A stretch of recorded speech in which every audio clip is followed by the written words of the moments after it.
I'm actually really looking forward to moderating this discussion because I think all of us, all those of us who consume a lot of articles about health, uh, in recent months and recent years, I think one trend that has become increasingly clear is that the future of healthcare is that it's going to be very, very individual centric.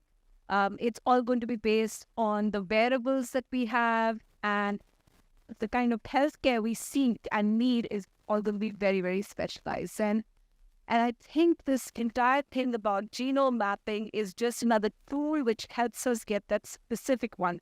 For instance, I think it was one of these Time magazine articles I read, which basically said that in the future, you're not just going to need to go see a doctor every now and then. You're basically going to need to go see someone who's just going to look at your diet and tell you exactly what your body needs. And so anyway, this is really fascinating. So I'm so glad, I'm sure all of you are as well, that we've got all these experts over here to just tell us how this trend of gene mapping can help us. So, Anu, thanks so much. I just want to start with you. I think what fascinated me when I kind of went about your website was that, this clever thing that you've done that, we all in India know about the Janam Patri, and you've obviously done a take on that, and then the Genome Patri. So, first of all, I know you have these kits, which, is basically the basis of finding out what each of us, our gene thing is going to be like. What or how? Because obviously only a fraction of our genes have been mapped till now, right? So if we do our gene mapping, apart from the fact that whether we are more prone to something like Alzheimer's or not, or cancer, what else does it tell us? Yeah, thanks, Savitra.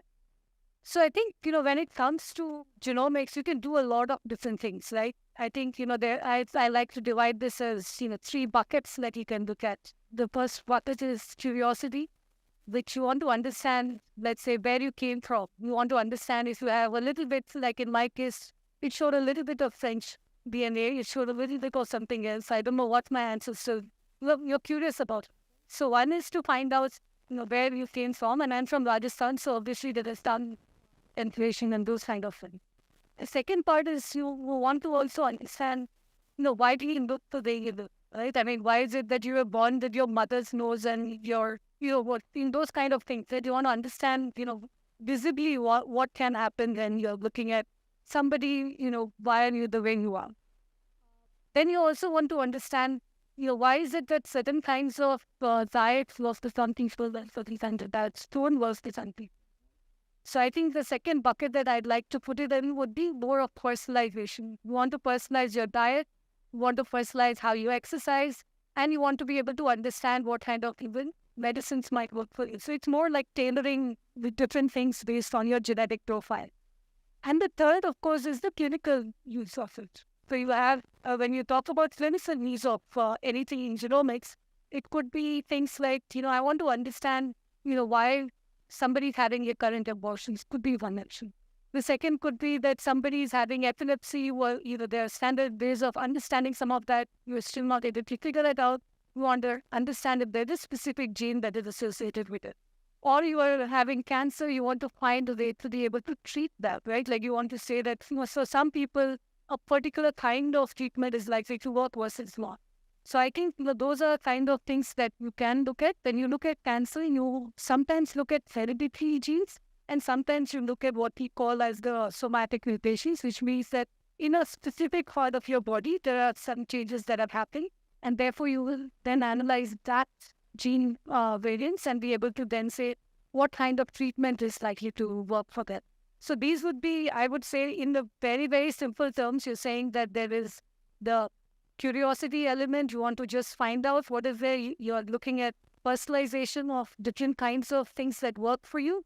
And the third would be, I want to understand, the cause of something. I want to understand the treatment of something, and basically all the things that are clinically related. I have so many questions about that. But before that, I think it would help us all understand how this works with someone who's actually done it. And Swapan, always the trendsetter, you got your genes mapped 10 years ago.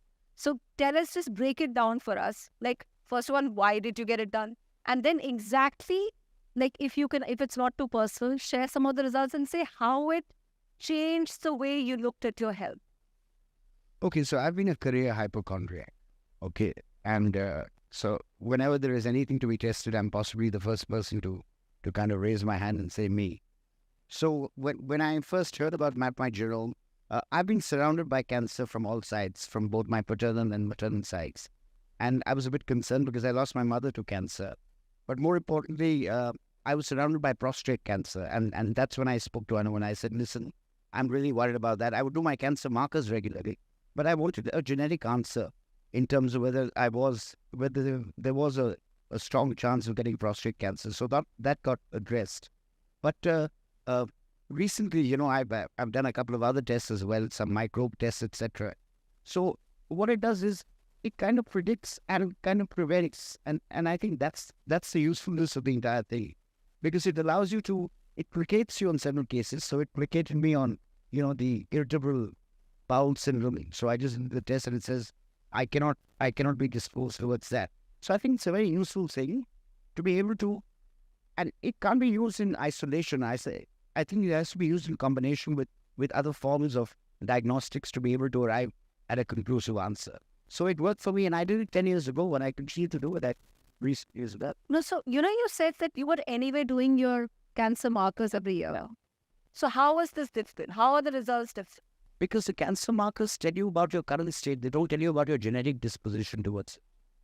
So, you know, because I had a family full of prostate cancer, and in spite of my markers telling me that I couldn't possibly have, or I didn't possibly have prostate cancer. And then I met something called a geneticist, according to, through Dr. Lodgi, who's an oncologist. And then she mapped out the entire situation with, you know, all my aunts and uncles, and, you know, found out when I lost my mother at what age, and then came to the conclusion that you possibly, I don't know whether I possibly cannot, but there's a very low chance of me getting cancer. So that's great. First of all, great news. But suppose, here's the thing, that suppose you had found out that you're prone to it. Yeah. Right? It's in your genes. Yeah. Now, I want to know, as a regular person, how is that going to, that information, apart from scaring the shit out of me, how is that going to help me prevent? So I think that's where doc will come. That's just going to, to me, it seems like, oh my God, nightmare, and I'm going to be depressed now for the rest of my life till I actually get it. Right? No, I think that's where Anu and Dr. Soin will have the answers. So do you want to it's quite start first, and then of course Dr. Soin will. So I think one, I want to tell people that for cancer, only about 5 to 10% are genetic. So I think one, they should not get too worried. The second is when you look at diabetes, and I think in my family, diabetes runs strong. Genetically, I'm at risk for diabetes too. But I mean, I'm 51 and I keep my HbA1c below 5 or around 5.1. So I think it's 65% is what you eat and what you exercise. So it's important to know what your genetic risk is, because once you know, you're more likely to take action, right? Otherwise, what happens is that you say, it's not that, you know, just because it's there in your genes, you don't want to just say that. It's not just about saying that I predict and therefore I get it. It's more about saying, I know and therefore I can do something about it.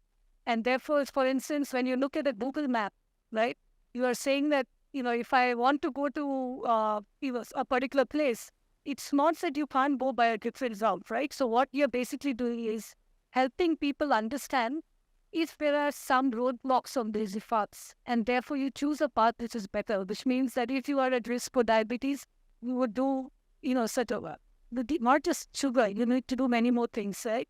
So I think it's making people aware and making people take the right choices and decisions. And then Dr. Soin. Yeah, so Dr. Soin, obviously all of us grew up, you know, we're told that we need to get 8 hours of sleep, you need to eat healthy, you need to have less sugar, all of those things. Why do I need to get my genes mapped?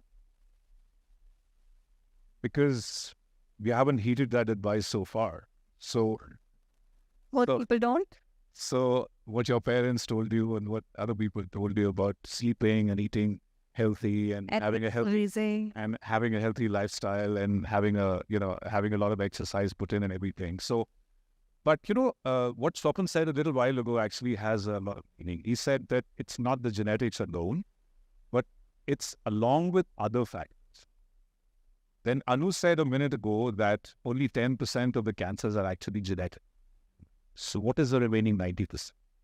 So it's both genetic and something called epigenetics, which basically means the behavior, the environment, the lifestyle, the diet, all the components of your life, which don't actually change your DNA, but they make the DNA manifest in certain ways. So we all have our genetic makeup because of which we are in a certain way. We have certain traits. We have certain predispositions to disease, but they can be altered by the environment, by behavior, by lifestyle. And that is the whole point. So genetic information is as vital as knowing the gender and age of a person when you're thinking of a disease. For example, we all know that certain kinds of leukemias, blood cancers happen to children. We know that, like doctors know that out of 10 cases of cancer of the gallbladder, 7 will be women. There's ethnic and geographical distributions of certain diseases. There are goiter belts in India. There are Far Eastern countries who have hepatitis B. So all these factors play in when you're determining whether or not someone is going to have a disease. And genetic factors also make a very important component of determining whether someone will have a given disease or not. So that's the whole point. It has to be a collection of factors: genetics, epigenetics, and the way you lead your life. That together determines the diseases, including cancers, that one might get. Now, you asked a little while ago, if you know that you have certain genetic tendencies to develop a kind of a cancer, and apart from being scared, what else are you going to do? One is to change your lifestyle, like Anu just said. The other is you can test for markers, which are known. So because he knows that there is history of prostate cancer in the family, because my friend knows that she has a history of breast cancer in the family, you can actually test for markers. So that's what you can do. Like, for example, breast cancer has certain markers like BRCA1 and 2, which if someone has, and they are like 50% to 75% chances are that women who have one of those factors will eventually develop breast cancer in their life, which is a very high likelihood. That's the one that Angelina Jolie found out and she got a mastectomy, right? I know my celebrity gossip. That's way over the top. She went for bilateral mastectomy, but you can do slightly less. You can have regular mammograms, and you can have breast examination self and by physician. So what I'm saying is, once you know, you can do a lot of stuff so that it gets detected early and gets treated early. Okay. You may not be able to prevent it completely. Yeah. But with some behavioral and lifestyle changes, you can actually prevent bad things from happening. I have another follow-up question to what you said. You said that not just that it can also determine what kind of medication or what kind of treatment. Can you just elaborate on that? Because I thought that, if you have a particular disease, whether it's diabetes or whether it's cancer, there are only, I didn't know that your genetic makeup could also determine the treatment. Absolutely. Actually, it does quite a bit. So I think when you look at most medications, I think if you take an average cancer drug, 75% of the people don't respond properly to any average cancer drug, right? When you look at most common medications like your metformin and your clopidogrel also, there's about 30% chance that they won't work. And my own mom, for her, metformin didn't work. We had to change her medication. So I think this is now becoming quite standard practice. We've also seen... So your genes tell you what medication is going to work for you? Yeah. So you can see whether you are likely... So there are two aspects of it. One is that the medicine's dosage needs to be changed. And the second is whether it's likely to be more toxic for you. I think Dr. Soin can tell you whether there'll be more... It'll go to the liver and what will happen to them. Yeah, so we'll come back to that. But Swapan, I wanted to ask you, there are concerns as well, right? There are lots of people internationally who say that, look, there are ethical issues with some of this. And in the sense that, should it be something that couples, if they plan to have children, that they should be doing, or before getting married, should they be doing this? Where do you stand on that? Well, absolutely. I mean, there's enough. But you can't, There's enough empirical. judge. You can't decide who you're going to fall in love with depending on. Let me not check out the genetic makeup. But think about it. Think about it. Conventionally, we've been told you should never get married to your cousin. Right. Okay, because there is some genetic gocha or ghapla there, or so what is being told. So I think it's just a roadmap. It's just a hedge fund at the end of the day. So it just allows you to hedge your bets in terms of whether you will get any particular disease or not. But I just want to share something which is a bit shocking, and it's a bit I'm digressing, so forgive me for that. But on June 17th, there was a full-page report on the fact that the largest victims of colorectal cancer were kids between the age of 15 to 35. Now, you genetically might not be disposed towards getting that cancer, but that cancer comes from processed foods and a sedentary lifestyle. So I'm saying that it is indicative in certain cases. In some cases, it probably doesn't even tell you what's coming at you. But it's a nice thing to get done purely because it just protects you and keeps you well informed. MapmyGenome has taken it further. It can actually tell you what kind of skin products you are good with and what you aren't good with as well. So that is a wonderful indication as well. So it's not that I'm allergic to sulfur, but I might have certain genetic problems even with serum. I might have certain genetic problems with lipsticks and all of that. So it's a good thing to know. I think at the end of the day, all medicine is all about awareness and being prepared and preventive healthcare. I mean, that is really the domain in which all of this operates. So I think it's an important thing to keep at the back of your head. Dr. Can I add one thing? Since you asked about, should we do a test before marriage? I think one is you can decide who you fall in love with, but when you want to have a child, you should know what you're getting into, right? So, for instance, I think if you're aware that the two people with the thalassemia carrier or something like that, if you are aware and you want to proceed, it's perfectly fine. But I think for people should be aware that there are many, many different carriers of diseases that is okay to be a carrier, but it is, you should be aware because as a parent, it becomes quite a very different life when you do have a child with a disease that maybe you could have prevented. Dr. Swapan, what are because I'm not sure, I've read about some people having ethical issues with it, but what kind of ethical issues could crop up with genome mapping? Or is that now an dated kind of concept? I mean, if it's done within the ambit of medicine or clinical medicine with doctors involved, where you're either seeking out like a complete map, your so-called genome patri, and you just have everything listed, and then they tell you in their report that XYZ disease or condition is this much likely, and then you take precautions. I don't think there's an ethical issue with that. So on the other hand, are you kind of hinting at the fact that if people were to know that they actually turned out to have the gene for, both partners turned out to have the gene for thalassemia, beta thalassemia, which is controlled by a single gene, and then they've already conceived, and whether they're going to actually go ahead and terminate pregnancy on the basis of that again, so there are separate rules for medical termination of pregnancy, so that's not even an ethical issue at this point. So I'm not sure that if, like I said, if it is done with well-intentioned prescriptions by doctors and the reports are reviewed in a logical kind of way. Like you can't get carried away saying that because I got this gene, then I'm 100% going to get this, even though there's no medical evidence for that. So I think that you have to involve the medical fraternity to make sense of this, and that will keep you on the right side of ethics. And is that something that kind of regulation, is the government looking at this? Where do you feel that the Medical Council of India, do they have a stand on it? I'm not sure where this question is going.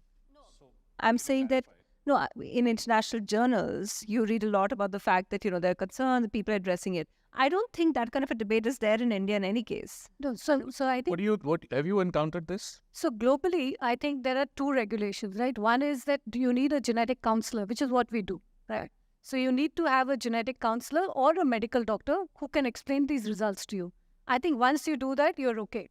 In things like, let's say, beauty or fitness or nutrition, those are mostly, they are okay to be a completely direct to consumer.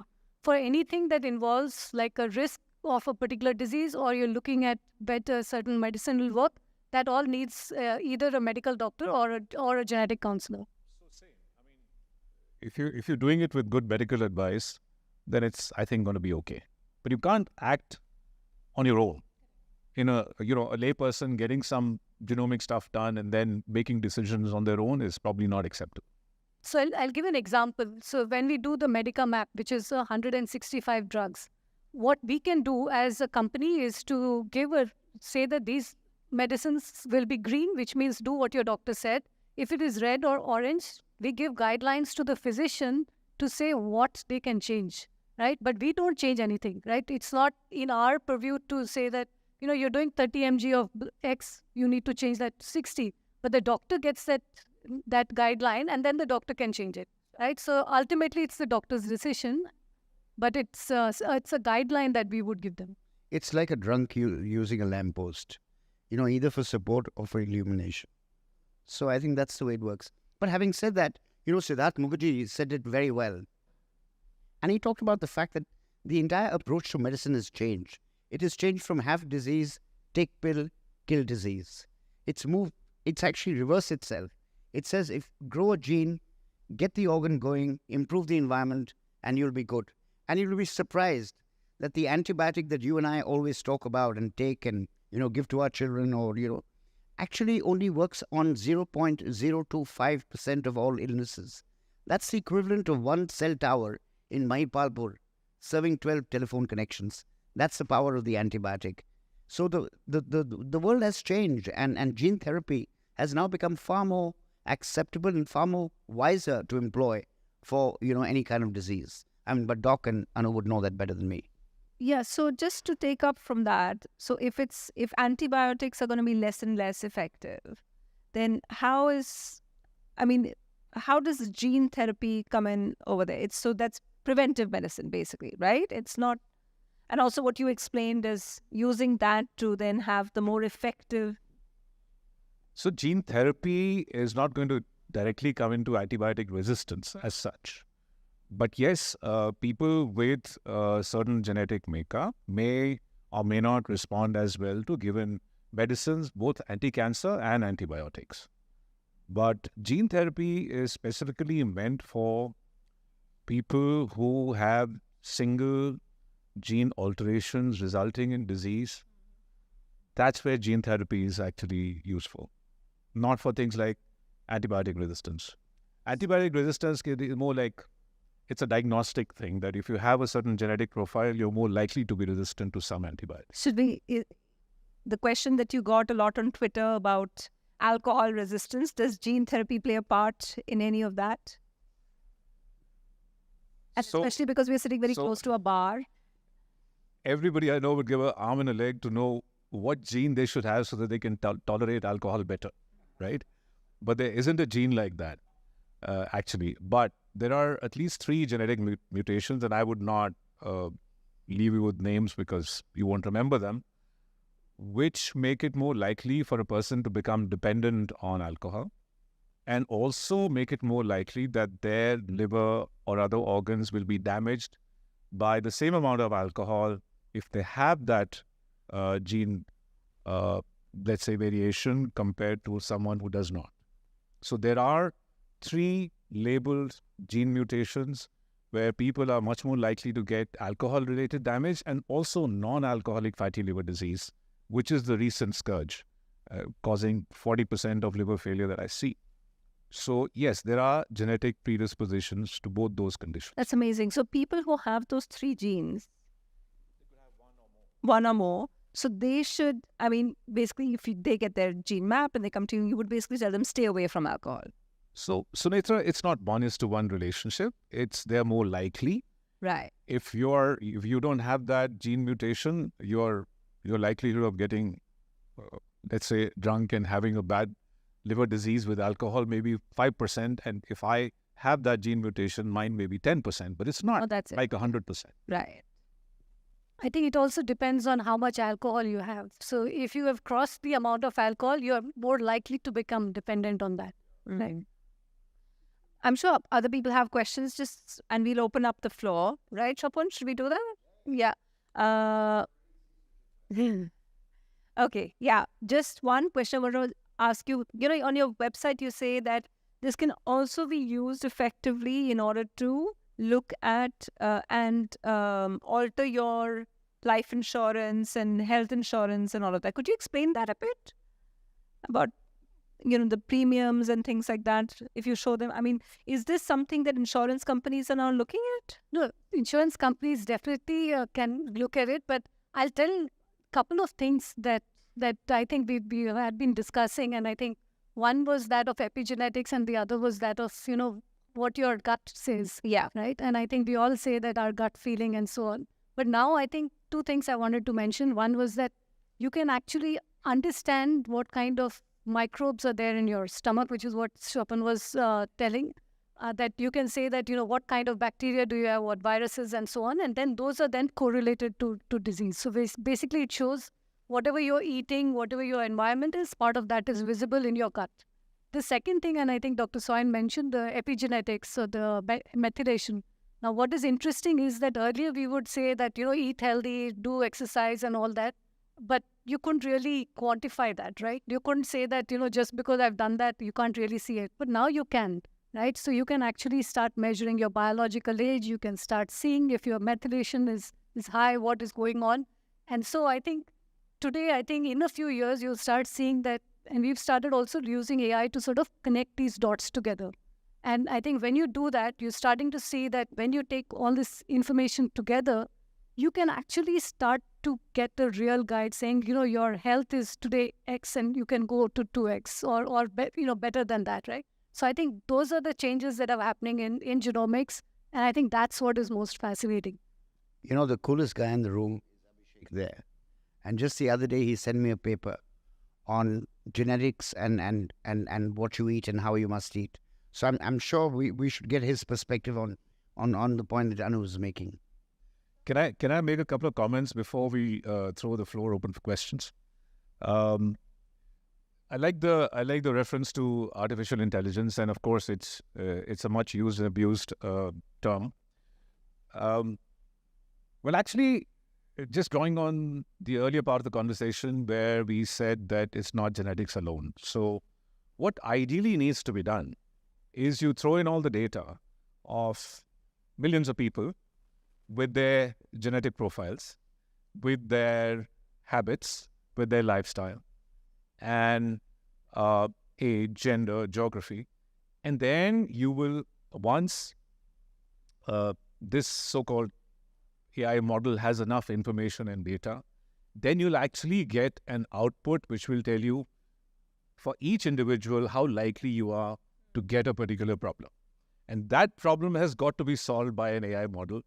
And it's not the AI model that we all know. You can teach a computer to play chess or Sudoku or, drive a car. Those things are narrow tasks. What's going to be necessary to do this is something we call generalist AI, which means you give it all kinds of information, and the AI program is not supposed to carry out a specific task. Aided with all the information it has in form of pictures, images, texts, genetic profiles, whatever, it can actually give new perspectives on people having that particular kind of disease. And that is where all the chat GPTs and the Gatos of the world are actually going.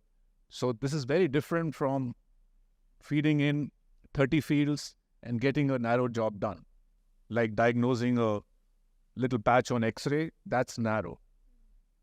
A generalist view on how likely is Dr. Soin to get X cancer by giving all the information I have based on the previous data that AI model has, that is general information.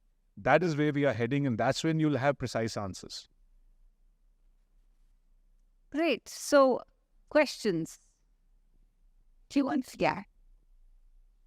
And also my voice I his.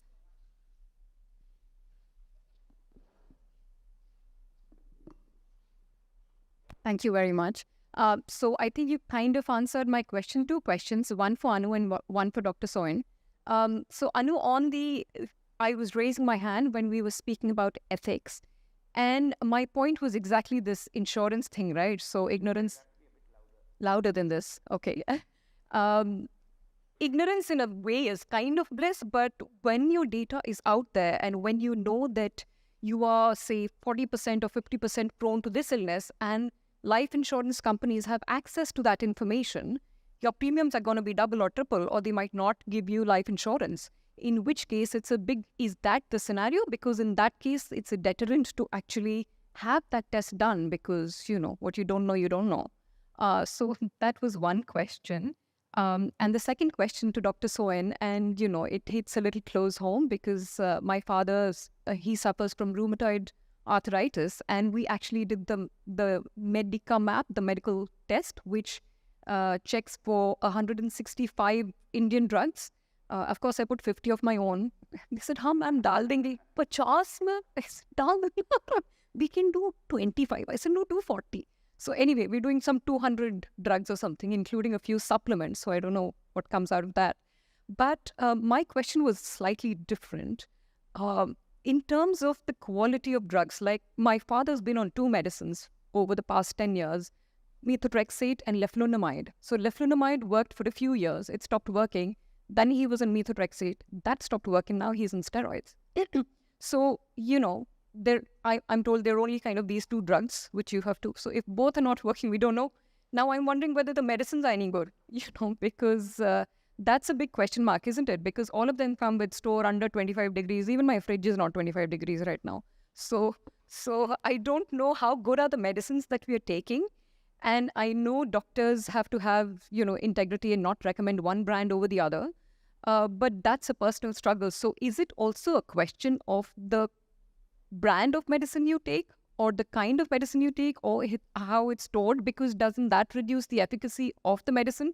Because I'm just wondering, does that happen a lot in chronic diseases, rather than just whether this medicine works for, say, my father's DNA or not? Is the medicine crap? Like, is it bad quality? Can I get it fresh from the factory? I don't know. Okay, thanks. Question over. Yeah, I'll go first. But mine is easy. So I think basically, one, we don't give the results back to the insurance company. It goes to the consumer. So the consumer is actually, today, it is actually much more better for the consumer than it is for an insurance company, because the consumer can know that they are at risk for cancer and take a cancer premium, for instance, right? But the insurance companies don't know that, right? So that's a struggle that goes on in the world, because most across globally, because insurance companies, they can use this in a positive way, right? So for instance, I think what we found in Hong Kong and a few other places was that what they did was to combine it with the genetic test, and with the hope that because of the genetic test, the consumers actually adopt a healthier lifestyle, and therefore it reduces their whole cost of insurance, right? The second part was to say that they will reimburse it if it is for a specific thing, right? So if you're looking at a specific treatment, then they were reimbursing. So for instance, I think you find a lot of such cases where you look at BRCA, you look at a few other genetic tests that from a clinical or a medical condition, those are being reimbursed, not in India that much, but mostly outside of India. But when it comes to giving your entire genome data or the entire information, that from our point of view, we only give it back to the consumer. And the insurance company is hoping that you will follow then positive aspects, and thereby reducing the premium. What they can use is, let's say they take a sample of, let's say, 100,000 samples, right? And they say that we want to get anonymized data because you want to understand, the risk for a particular, in a particular geography or something. In that case, I think if there is the right ethics approval, they can take that as a research study and be able to understand what kind of a risk is there in that particular population. But otherwise, I think generally in any part of the world, most of the times, the insurance companies don't have access to the individual's information to actually say that, we can deny you insurance or something. And there is also, in the US, there's a law called the GINA Act, which is where you can't discriminate based on genetic information. So I think in India also we'll get to something like that. So what do you mean is effectiveness of drugs, right? That sums up your question, right? Okay. So, so I think there are many aspects to why certain drugs work for a certain amount of time on certain people. And part of it could be genetic. But then the rest of it is that what happens is typically that the drugs attack a certain part of the loop that happens in the disease that results in all the problems, right? I mean, for example, the joint will be inflamed, so then there'll be swelling, then there'll be pain, so on. So they act in certain parts of the loop and they break that loop. And what happens is that diseases, especially cancers, not specifically rheumatoid, will actually find alternative routes to make things happen where that drug does not work. So after some time, it's possible that the drug worked for a year or 6 months or 2 years or 10 cycles, and after that it stopped working. It happens to chemotherapy all the time. So that may not be genetic. It's just that the cancer or the disease is clever, so to speak, and finds different ways of troubling us. Then the question of, spurious drugs and stuff. Now that has to do with regulation, that has to do with generic versus original research molecules. I mean, I can have this idealistic view of always prescribing research molecules, but they are frightfully expensive. And it is true that generic drugs are not that well researched into. And the reason that the original guys are expensive is because of the funds that have gone into the research, right? So, I mean, I think you have to strike a balance. Then what we do is we typically use generic drugs that have been tried on thousands of patients earlier. So those things are much safer than new generic drugs. So I think somewhere you have to balance out the patient data and the cost. Eventually it has to do with the cost. Yes. Hello. My question is to you, Manu. So the data that you have, do you also open it for for-profit organizations where they could produce some products based on the data? So not yet. Not. And if we do, it will be only on anonymized data. Yeah, that which is fine. Yeah. No. And the second question is, do you have a gene that controls the obesity? Yes, it's called, interestingly, FTO is one of the markers. And now that you know that there's a problem with the gene, is it possible to go back and edit it or change it in some way?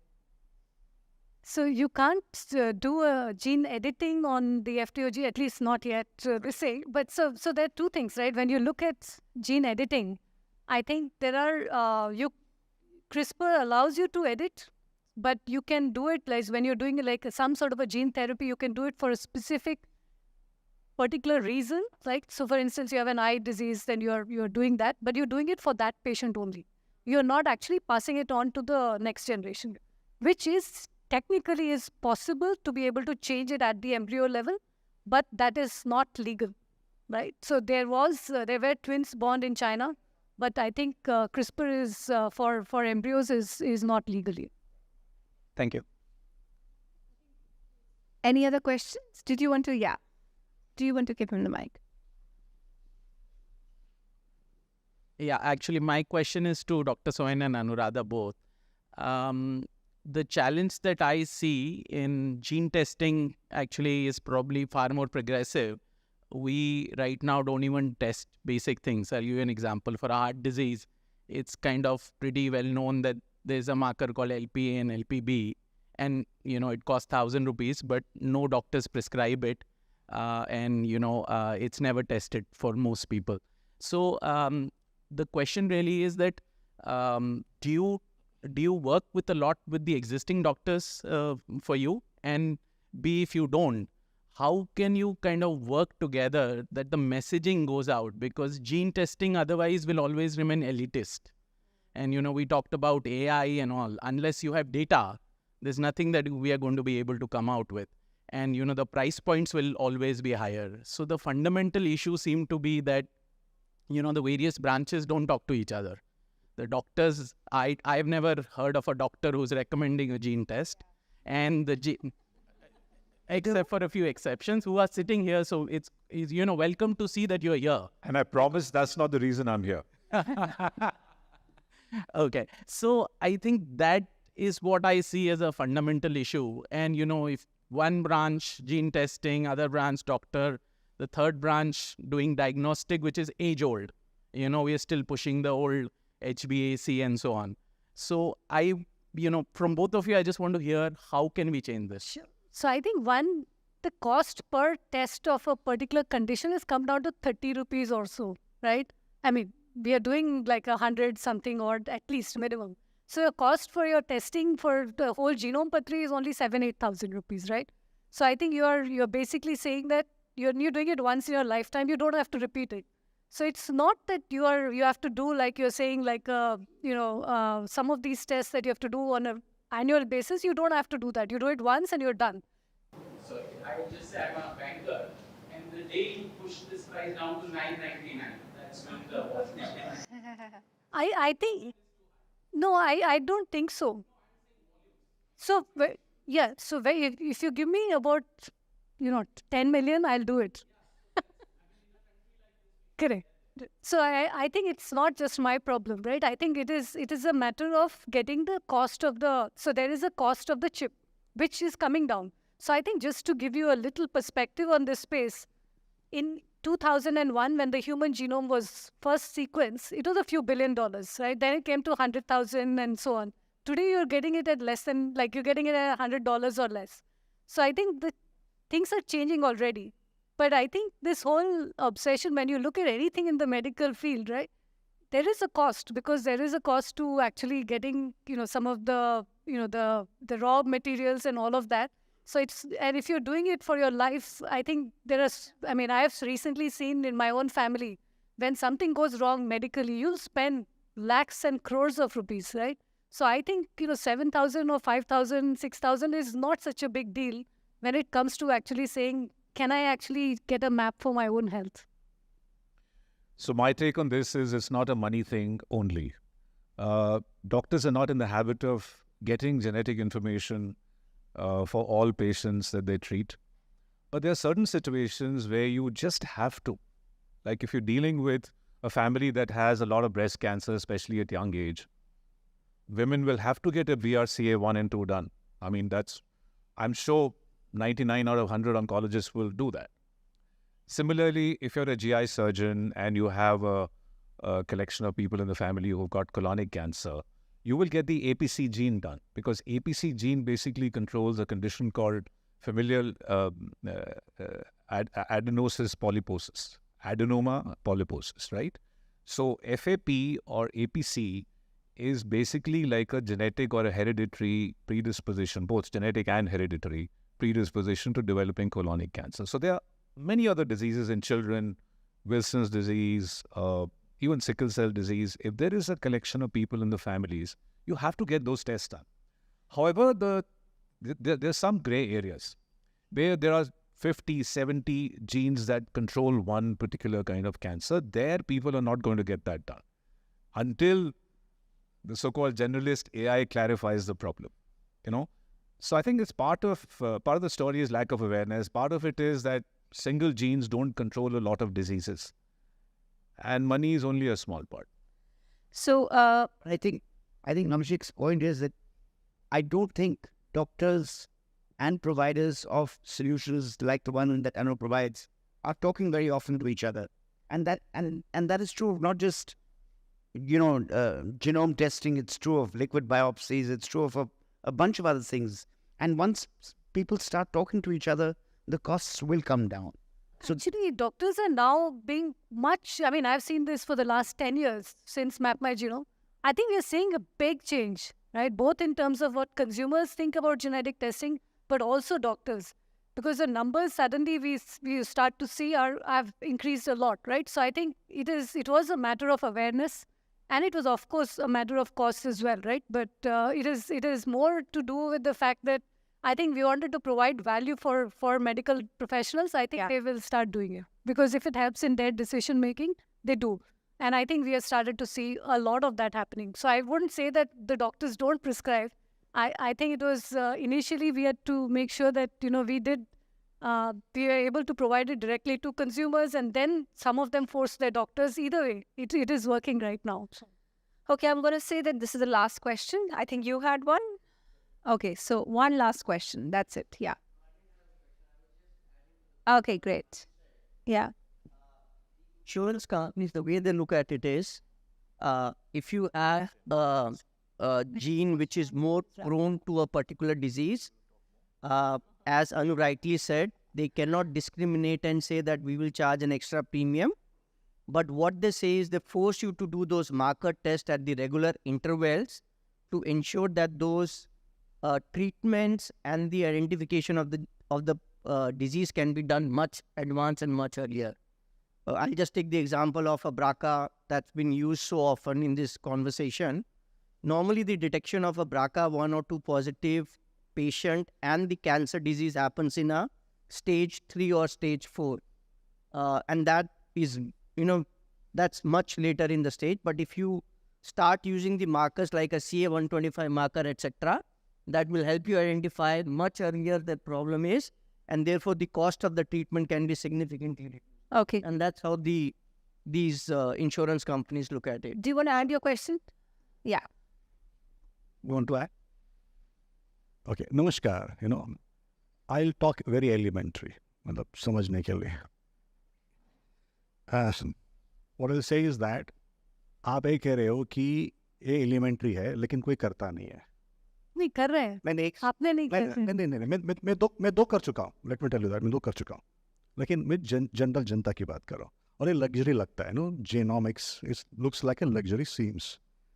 तो in that case जो what is the basic thing कि हर एक जो यहाँ बैठा हुआ है हम सबको कौन सा टेस्ट करना चाहिए, कितना करना चाहिए. जैसा आपने कहा कि 165 टेस्ट है जो मेरे को मेरे मेडिसिन के लिए कर सकता है. In that way what are the things which all of us in this room or outside should do? That is one. 2, at what age? Early 20s, mid 30s, and at what stages everyone should karna chahiye. That is where the 2 things, because awareness is one thing, because we are that 1% crowd who knows everything and does everything. But how does it can make life easier? Because I have had cases wherein cancer is like just like it, in the family, outside, living with that, and a lot of other things which is happening per se. So how do we, make, genome testing as a friend in the journey and get to the curative one as compared to, not curative, as a preventive one as compared to the curative one? Thank you. So I think, one is that, we have sort of created these things saying, do you want to live longer, right? If that is the thing, then maybe you should do genome patri plus a gut microbiome, because that makes it easier for you to look at both what is going on in your gut, but also understand what your risk is, and therefore create a whole roadmap for that. And typically we find that people who are in that age group of maybe 25 and above are the ones who are doing that. The second could be that I want to look better, right? Then we are normally saying you do a beauty map, and you do, maybe if you want to do a gut microbiome also, you do that. And that typically starts at teenage years. Or if they are interested more in fitness and doing things like that, then we recommend a test called MyFitGene. So for people who are clinical, I think there it's very clear, because your doctor would normally write that prescription and say that this is the kind of test you need to do, whether you want to do a whole exome sequencing or you want to do a medical map and so on. For people who are older, typically and are on at least 2 medications, then I think it's better that they would also do a medical map with that, which is basically saying you're looking at 165 drugs along with the genome patri, because that's going to help you quite significantly. So I think the only challenge with the gut microbiome is that it is still a little bit more expensive than the others, and it changes. So your gut will change on a regular basis. So you'll have to do at least 2 of those to be able to understand if you have changed your diet, for instance, what that diet has done in terms of how does your actual outlook look like after that. So for instance, I think when I did my test on a normal times, it showed that everything looks great. When I did it during Diwali and I'd eaten a bit too many mithais, I think it started showing you have an unstable microbiome, and therefore you actually could make some changes about that. So I think The third thing that we are going to introduce soon would, for the longevity part, would be the epigenetics, which is to say that can we understand what your biological age today is versus your current actual like chronological age. And I think we also show what kind of, how much methylation has happened, and therefore you can make those changes. So I think it depends on the individual. So I think look better, feel better, live longer, or just curious, then you would normally do a heritage and be able to understand that. So I hope that was. I think. Sorry, we just have to wrap that up now. Do you have any last thoughts that you want to speak about, Swapan? No. That's all right. Well, they're both. Good thing is that Dr. Soin is on Twitter and he's very, very active. That's how I know him as well. He's full of anecdotes and all of that. And I know if people have questions, they could just log on to your website and ask you questions on Twitter as well. Yeah, I'm on all social media. So great. So thanks for all the great questions. And I really enjoyed the discussion. Thank you all. Thank you, Sunetra.